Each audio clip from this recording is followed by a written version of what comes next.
Hi friends, how are you? ನಾವು ಇವತ್ತೊಂದು ತುಂಬ ಕ್ರಿಟಿಕಲ್ ಸಬ್ಜೆಕ್ಟ್ ಬಗ್ಗೆ ಮಾತಾಡೋಣ.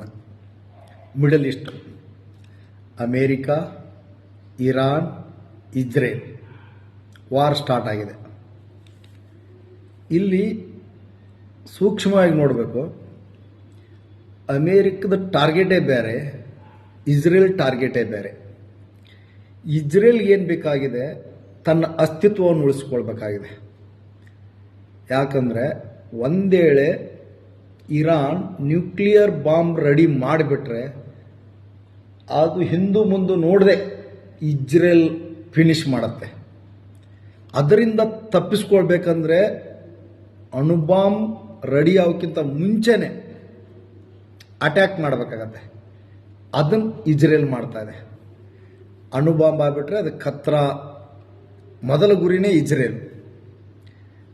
ಅಮೇರಿಕ ಟಾರ್ಗೆಟೇ ಬೇರೆ. ಅಮೇರಿಕ ಸಮಸ್ಯೆ ಏನು? ಅಮೇರಿಕಾ ಇರಾನ್ ಥ್ರೂ ಚೈನಾನ ಹಣಿಬೇಕಂತ ಇದೆ. ಯಾಕೆಂದರೆ ಚೈನಾಕ್ಕೆ ತುಂಬ ಸರಳವಾಗಿ ಇಂಧನವನ್ನು ಸಪ್ಲೈ ಮಾಡ್ತಕ್ಕಂಥ ದೇಶ ಇರಾನ್. ಚೈನಾ ಅದರ ತಾಕತ್ ಮೇಲೆ ಕುದಿತಾ ಇದೆ. ಇನ್ನೊಂದು ಮೇನ್ ಗುರಿ ಅಂದರೆ ನ್ಯೂಕ್ಲಿಯರ್ ಬಾಂಬ್ ಮಾಡಕ್ಕೆ ಬಿಡುತ್ತಿಲ್ಲ. ಒಂದೇಳೆ ಇರಾನ್ ನ್ಯೂಕ್ಲಿಯರ್ ಬಾಂಬ್ ಮಾಡಿಬಿಟ್ರೆ ಅದು ಅಮೇರಿಕಗೂ ಖತರಾನೆ. ಅಮೇರಿಕ ಮತ್ತೊಂದು ಮೂಲ ತೊಗೊಳಕ್ಕೆ ರೆಡಿ ಇಲ್ಲ. ಇಲ್ಲಿ ಅಮೇರಿಕ ದುನಿಯಾದಲ್ಲಿ ಯಾವ ಕಂಟ್ರಿಗೂ ಅಣುಬಾಂಬು ಮಾಡಲು ಅವಕಾಶ ಕೊಡುವುದಿಲ್ಲ. ಯಾಕಂದರೆ ಅವ್ರದ್ದು CA ಅಂತ ಒಂದು ಗುಪ್ತಚರ ಇಲಾಖೆ ಏನಿದೆ ತುಂಬ ಸ್ಟ್ರಾಂಗ್ ಇದೆ. ಅದರಿಂದ ಅವ್ರು ಯಾವ ದೇಶದಲ್ಲಿನೂ ನ್ಯೂಕ್ಲಿಯರ್ ಪ್ರೋಗ್ರಾಮ್ ಮುಂದುವರಿಯಕ್ಕೆ ಬಿಡಲ್ಲ. ನ್ಯೂಕ್ಲಿಯರ್ ಬಾಂಬ್ ಇರ್ತಕ್ಕಂಥ ಕಂಟ್ರಿಗಳು ತುಂಬ ಸ್ವಲ್ಪವಿವೆ. ಅದರಲ್ಲಿ ಇಂಡಿಯಾನೂ ಕೂಡ ಒಂದು.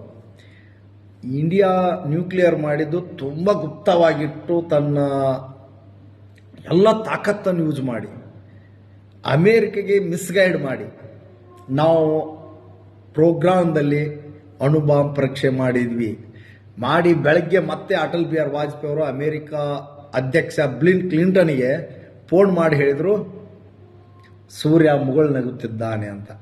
ಅಂದರೆ ನಮ್ಮ ಮಿಲಿಟರಿ ಕ್ಯಾಬಿಲಿಟಿನೇ ಬೇರೆ, ಮತ್ತು ನಮ್ಮದು ರಾ ಏಜೆನ್ಸಿ ತುಂಬ ಸ್ಟ್ರಾಂಗ್ ಇದೆ. ಇರಾನಲ್ಲಿ ಹಂಗಿಲ್ಲ, ತುಂಬ ವೀಕ್ ಇದೆ. ಅಲ್ಲಿ ಮುಸಾದ್ ಅಂದರೆ ಇಜ್ರೇಲ್ ಗುಪ್ತಚರ ಇಲಾಖೆ ಕಂಪ್ಲೀಟ್ ನರಗಳಲ್ಲಿನೂ ಹೋಗ್ಬಿಟ್ಟಿದೆ. ಅಲ್ಲಿ ಏನು ಉಸುಲ್ ಬಿಟ್ಟಿದ್ದು